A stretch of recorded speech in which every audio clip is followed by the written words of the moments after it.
नमस्कार दोस्तों, हमारे चैनल ए बी क्लासेस में आपका स्वागत है। आज का सब्जेक्ट है स्ट्रेंथ ऑफ मटेरियल, जिसके अंदर आज मैं समझाने वाला हूं स्ट्रेस एंड स्ट्रेन की थ्योरी से रिलेटेड लगभग 50 ऑब्जेक्टिव क्वेश्चन। यदि आपने स्ट्रेस एंड स्ट्रेन की थ्योरी की स्टडी कर रखी है तो आज आपका कंप्लीट रिवीजन होने वाला है। यदि आपने स्ट्रेस एंड स्ट्रेन की थ्योरी की स्टडी नहीं की है तो आज आपको कंप्लीट नॉलेज मिलने वाली है। बस आपको क्या करना है, वीडियो पूरा देखना है, जो भी मैं समझा रहा हूं उसको ध्यान से सुनना है। अब मैं स्टार्ट कर रहा हूं आज के क्वेश्चन, जिसमें पहले क्वेश्चन को समझा रहा हूं।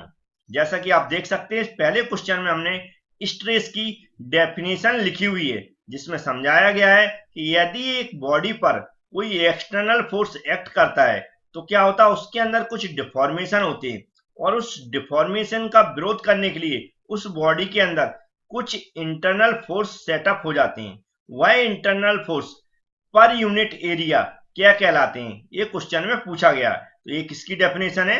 स्ट्रेस की। तो हमारा कौन सा बी वाला ऑप्शन करेक्ट हो जाएगा। नेक्स्ट क्वेश्चन में स्ट्रेस की यूनिट के बारे में पूछा गया है। द यूनिट ऑफ स्ट्रेस, ऐसा यूनिट क्या होती है? तो यहाँ पर कुछ यूनिट दिए हैं, जैसा कि न्यूटन पर एमएम स्क्वायर लिखा हुआ है, ठीक है, या किलो न्यूटन पर एमएम स्क्वायर, या फिर न्यूटन पर मीटर स्क्वायर। अब मीटर स्क्वायर की जगह या क्या हो सकता है, सेंटीमीटर स्क्वायर भी हो सकता है। तो ये सारी यूनिट करेक्ट हैं और इनमें से कोई भी हमारी स्ट्रेस की यूनिट हो सकती है।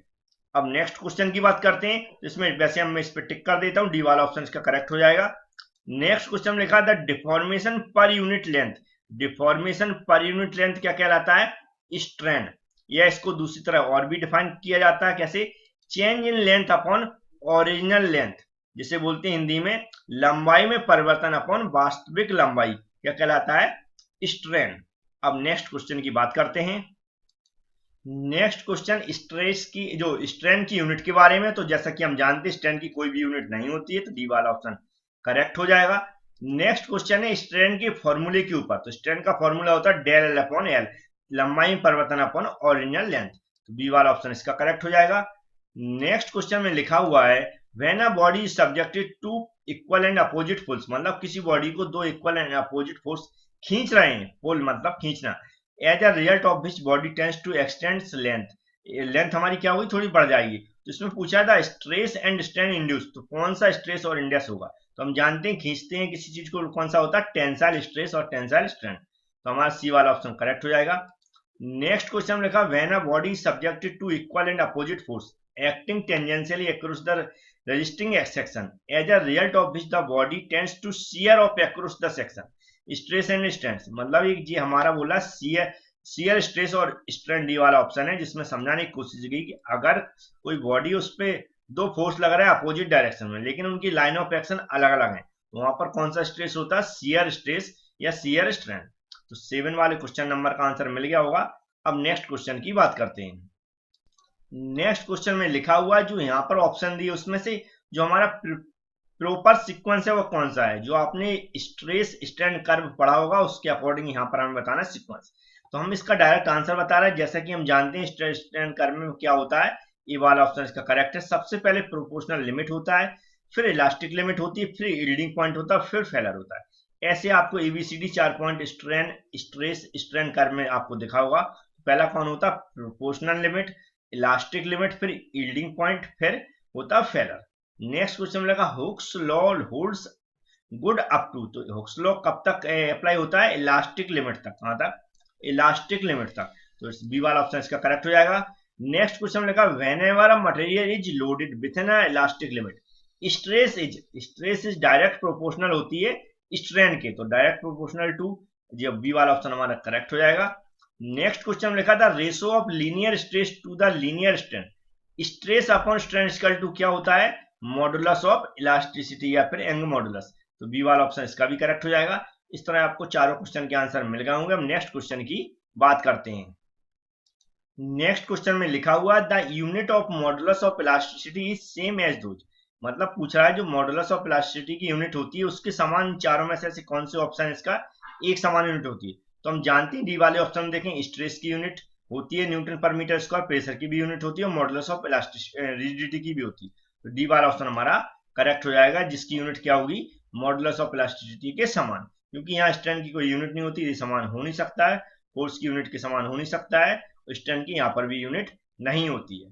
नेक्स्ट क्वेश्चन में लिखा when a change in length takes place the strain, मतलब चेंज इन लेंथ, लेंथ में परिवर्तन पूछ रहा है, तो लेंथ के समान किसमें होता है, लीनियर स्ट्रेन, याद रखें कौन सी होती है, लीनियर स्ट्रेन। लीनियर स्ट्रेन आपको सब लेंथ के बारे में बोलते हैं, जबकि जो डायमीटर है, थिकनेस है, ब्रेड्थ है, उसके लिए क्या बोलते हैं, लेटरल स्ट्रेन। जबकि जो वॉल्यूम है उसके बारे में क्या बोलते हैं, वॉल्यूम परिवर्तन होता है तो वॉल्यूमेट्रिक स्ट्रेन। और शियर स्ट्रेन मतलब होता है जब दो अपोजिट और अलग अलग डायरेक्शन में फोर्स लग रहे हो। नेक्स्ट क्वेश्चन में लिखा था change in length due to tensile और compressive force acting on a body. तो चेंज इन लेंथ का फॉर्मूला होता है, वह क्या होता है, तो यहाँ पर देखते हैं पी एल अपॉन ए, क्या होता है, पी एल अपॉन ए। पी आप जानते हो फोर्स होता है, एल क्या होती है लेंथ, ए होता है एरिया, ई होती है modulus of elasticity.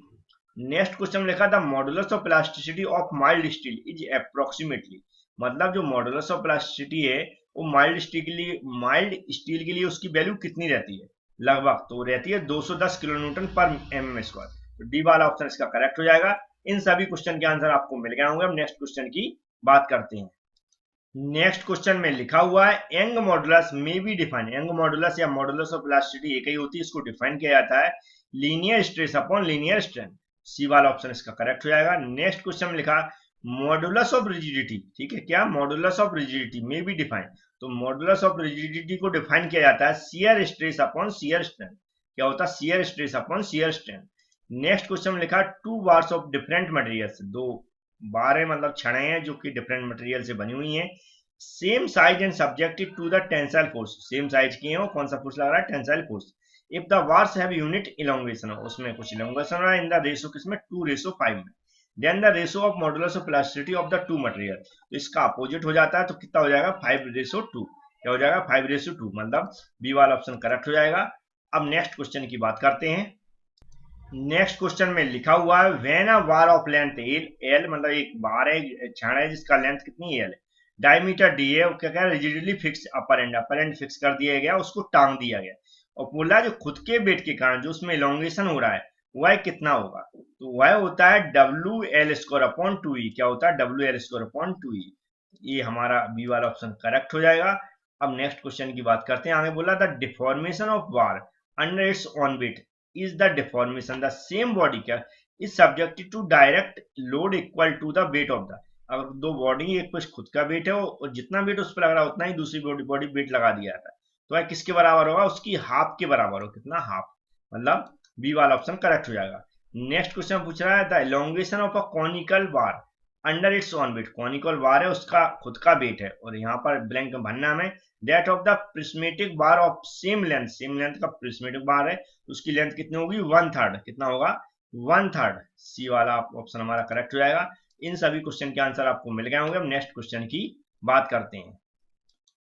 Next question में लिखा हुआ है द लेंथ ऑफ कॉनिकल बार, याद रखें यहाँ पर कॉनिकल बार की बात कर रहा है, इसकी लेंथ एल है, डायमीटर डी है, और जो वेट पर यूनिट वॉल्यूम कितना है W है, small w, it is a fix eight free and, एक एंड फिक्स है और दूसरा हैंग हो रहा है, तो जो उसके खुद के वेट के कारण जो लग रहा है वह कितना डिफॉर्मेशन होगा या इलोंगेशन होगा, वह कितना होता है WL square upon 6e।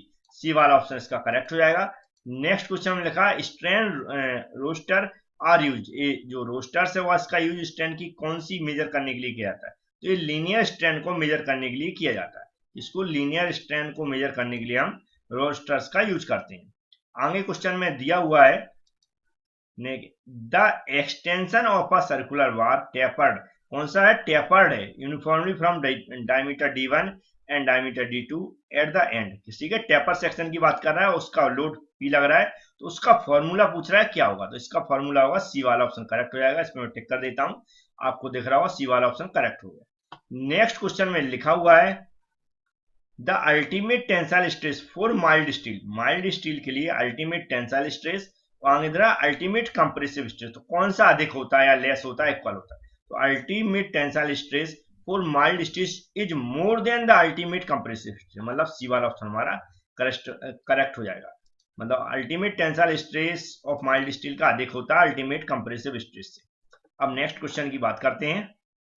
Next question में लिखा हुआ है the maximum stress produce in a bar of tapered section. जो टेपर्ड सेक्शन होता है उसके किस एंड पर मैक्सिमम स्ट्रेस प्रोड्यूस होता है, तो ये होता है स्मॉलर एंड पर मैक्सिमम स्ट्रेस प्रोड्यूस होता है।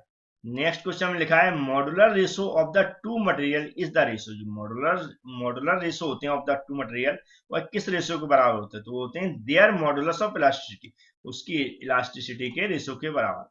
नेक्स्ट क्वेश्चन में लिखा है the shear modulus of most materials with respect to the modulus of elasticity. जो शियर मॉडुलस होता है मैक्सिमम मटेरियल का with respect to the modulus of elasticity कितना होता है, ये लेस देन हाफ होता है। क्या होता है, लेस देन हाफ, मतलब बी वाला ऑप्शन करेक्ट हो जाएगा।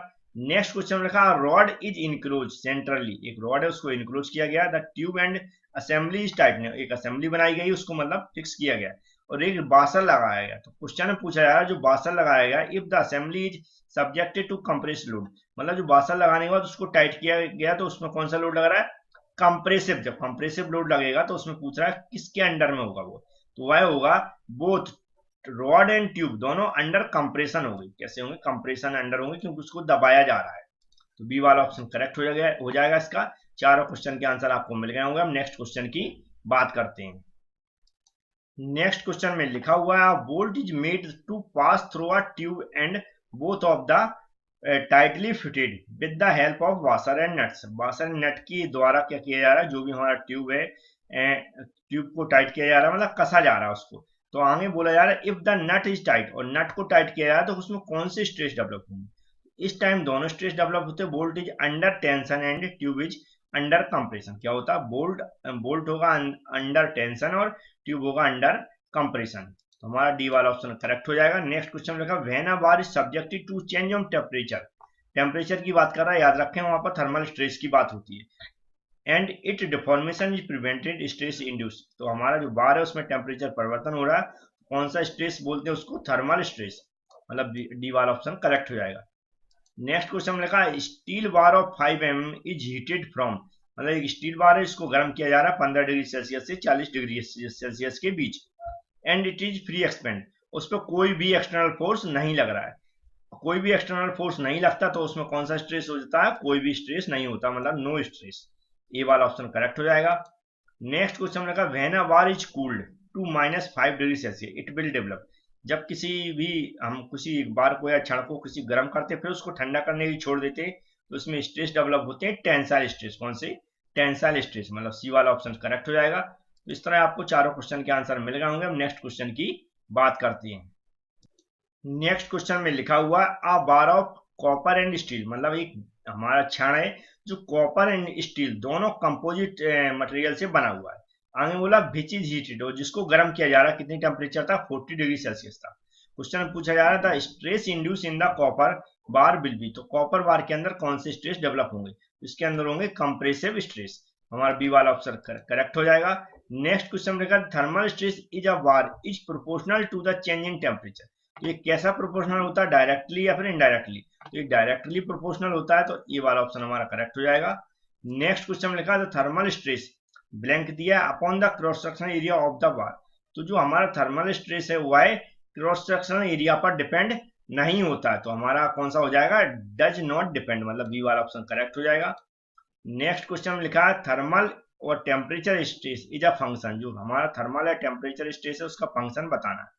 तो इंक्रीज इन टेम्परेचर के कारण डेवलप होता है, मॉडुलस ऑफ इलास्टिसिटी पे डिपेंड करता है, कोएफिशिएंट ऑफ लीनियर एक्सपेंशन भी इसके ऊपर डिपेंड होता है। तो हमारा कौन सा, हमारा डी वाला ऑप्शन करेक्ट हो जाएगा। तीनों ऑप्शन हमारे सही है। अब नेक्स्ट क्वेश्चन की बात कर लेते हैं। नेक्स्ट क्वेश्चन में लिखा हुआ when a circular bar tapering uniform, एक टेपर्ड यूनिफॉर्मली सेक्शन है और इसमें क्या है, डायमीटर d1 से एक एंड पे है, दूसरा एंड का d2 है, और at other end is subjected to increase in temperature, और उसका टेम्परेचर बढ़ाया जा रहा है। तो उसके अंदर जो थर्मल स्ट्रेस इंड्यूस होंगे वह कितने होंगे, तो फॉर्मूला बताना है। इसका अगर फॉर्मूला देखेंगे तो ये वाला ऑप्शन हमारा करेक्ट हो जाएगा। इसको मैं टिक कर देता हूँ। नेक्स्ट क्वेश्चन में लिखा which of the following statement is correct. पहले हमें चारों ऑप्शन पढ़ना है फिर बताना है कौन सा स्टेटमेंट सही है। तो मैं डायरेक्ट बता रहा हूँ, इसमें होता है stress is direct proportional to strain with in elastic limit. हमारा डी वाला ऑप्शन करेक्ट हो जाएगा। नेक्स्ट क्वेश्चन में लिखा है the deformation of the bar per unit length in the direction of the force. Per unit length की बात करता है और डायरेक्शन ऑफ फोर्स है, तो हम जानते हैं किसकी बात करता है, लीनियर स्ट्रेंथ की। ठीक है, लीनियर स्ट्रेंथ क्योंकि मैं पहले ही बता चुका हूं कि लेटरल स्ट्रेंथ क्या होता है, या तो डायमीटर चेंज, डायमीटर की में परिवर्तन की बात करेगा, या थिकनेस में परिवर्तन की बात करेगा, या फिर जो हमारी विड्थ होती है उसमें परिवर्तन की बात करेगा।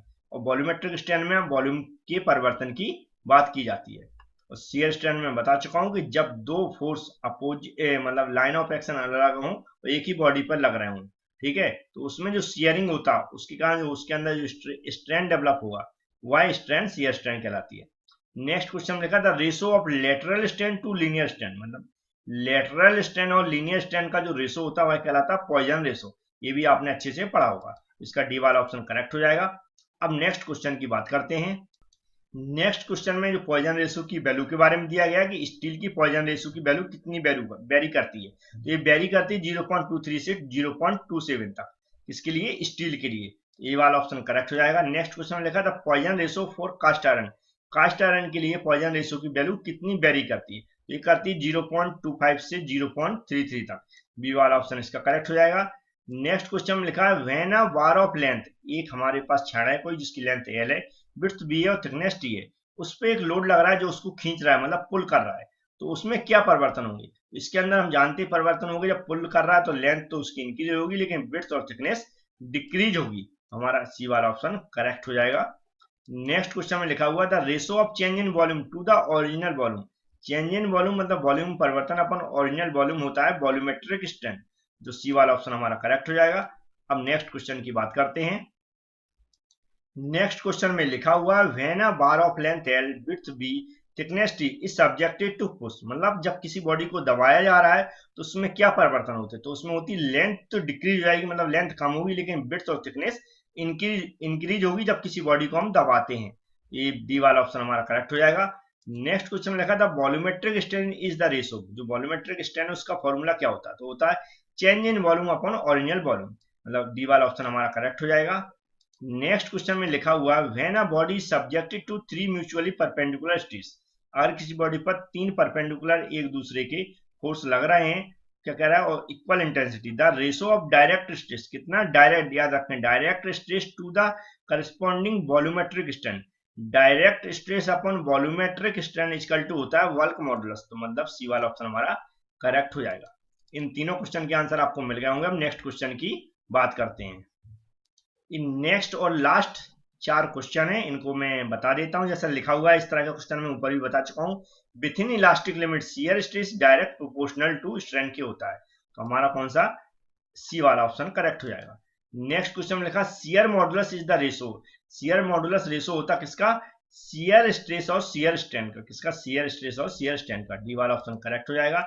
नेक्स्ट क्वेश्चन में लिखा है a localised compressive stress as the area of contact between two members, अगर कोई दो मेंबर और कांटेक्ट में और उस पर कंप्रेसिव फोर्स लग रहा है तो उसके अंदर जो स्ट्रेस डेवलप होता है वह होता है क्रैशिंग स्ट्रेस, कौन सा, क्रैशिंग स्ट्रेस, जो पाउडर के रूप में हमारा मटेरियल झड़ने लगता है वही क्या होता है, क्रैशिंग फेलर होता है।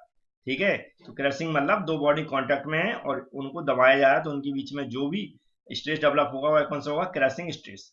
नेक्स्ट क्वेश्चन में लिखा था maximum diameter of the hole, एक होल का maximum diameter that can be punched from a plate, एक प्लेट पे पंच किया जा रहा है, of maximum shear stress 1/4 of its maximum crushing stress of punch, कितना है, 1/4 of maximum crushing stress of the punch is equal to होता 4t के बराबर, कितना हो जाएगा 4 1/4 लिखा मतलब 4t के बराबर होगा। ये हमारे 52 टोटल क्वेश्चन थे आज के। यदि आपको ये सभी क्वेश्चन पसंद आते हैं, आपका रिवीजन कंप्लीट हो जाता है, तो वीडियो को लाइक जरूर कर दें। Thank you friends.